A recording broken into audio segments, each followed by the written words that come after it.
welcome to another Breakout Session. This is Breakout Session number 47. Today we're going to be talking about borrowed chords, okay? But first, I always like to say hey to all the members of the Guitar League out there around the country that might be watching. And as usual, I ask if you haven't already, if you'd please subscribe to my channel. Hit the little bell and we'll tell you when stuff's coming up. And if you'd hit the like button, I'd sure appreciate it. I'm trying to get those algorithms going and get some more subscriptions. It's like pulling teeth, you know.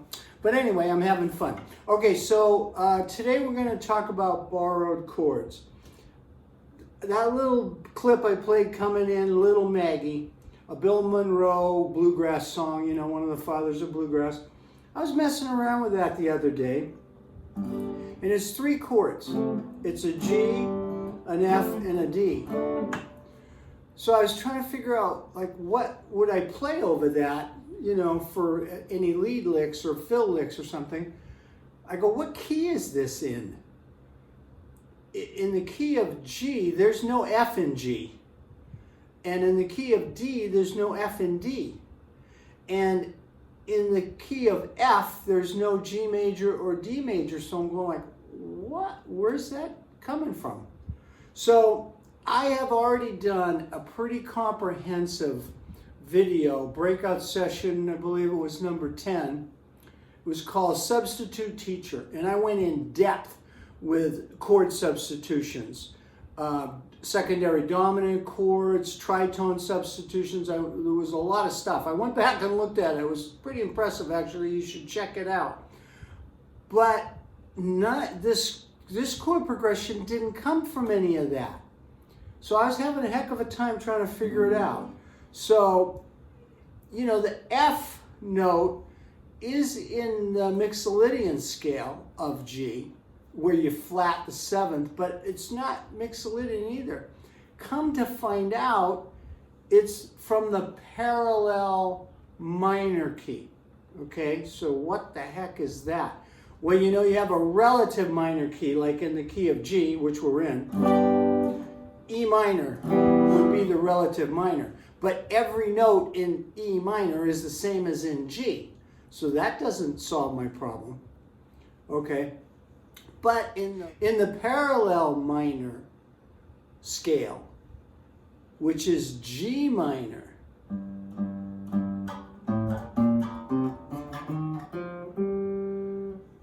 there is an F. There's also, in the G minor scale, goes from, the G scale's, you know, got an F sharp in it, okay? The G minor scale has 2 flats in it. It changes the whole thing around, okay? So there's like a, in the G minor scale, there is a E flat and a B flat and E flat in the G minor scale, and there's an F, which is also flat from the G scale. So that's where that came from. It came from the parallel minor key.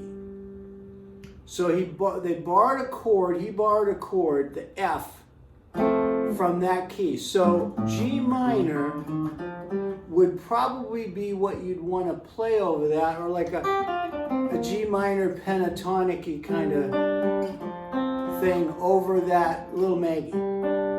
Okay? It took me a while to figure that out, where that came from. So this is like good information here. Comes from the parallel minor key. So he took the F out of that. But you can also take the B flat and the E flat and use those in that key too, in G. Okay, to change things around. I'll give you an example, only let's go to C, okay? So, you know, the C scale actually has no sharps or flats, but the C minor scale has 3 flats in it. Okay? So if we're playing a progression in the key of C, let's see, like a C, A minor, F, and G. We've heard that forever, right?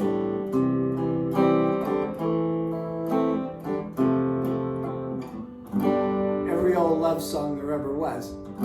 Okay, Well, we could, if we take a chord, borrow a chord from the parallel minor chord scale, let's take an A flat, okay? And watch this. So C, A minor, A flat to G. Actually sounds a little Beatle-ish to me, like the Beatles. And you can go back and forth.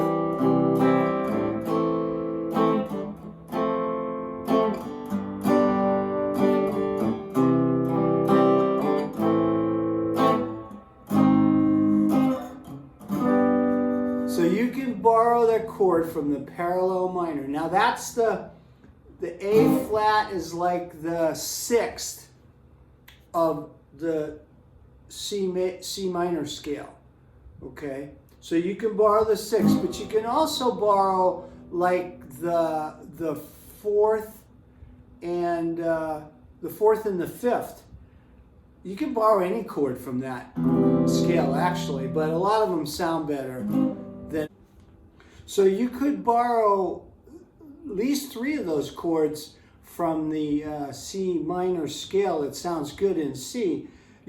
Like for instance, we're in C, let's say C, A minor, B flat, G, C, A minor, E flat, G, C, A minor, A flat, G. They'll all interchange, and you can just borrow those for a minute and put them away. By the way, where do you borrow chords? You know, you can't go to the library or a bank, so you borrow them from a neighbor, and the neighbor is the parallel minor key. Okay? So hopefully this helps a little bit. This is a lot of fun once you start playing around with this, and it'll help you figure stuff out too. It really helped me. I was stuck on that simple little, you know, little Maggie thing, 3 chords, and it took me forever to figure out what to play over that, because nothing sounded exactly right, you know, when you were trying to play a little lead over that, but I think I got it figured out. So I hope that helps you too. Okay, so we're going to see you in the next video. Everybody be safe out there, and don't forget to subscribe to my channel. Thanks a lot. Goodbye.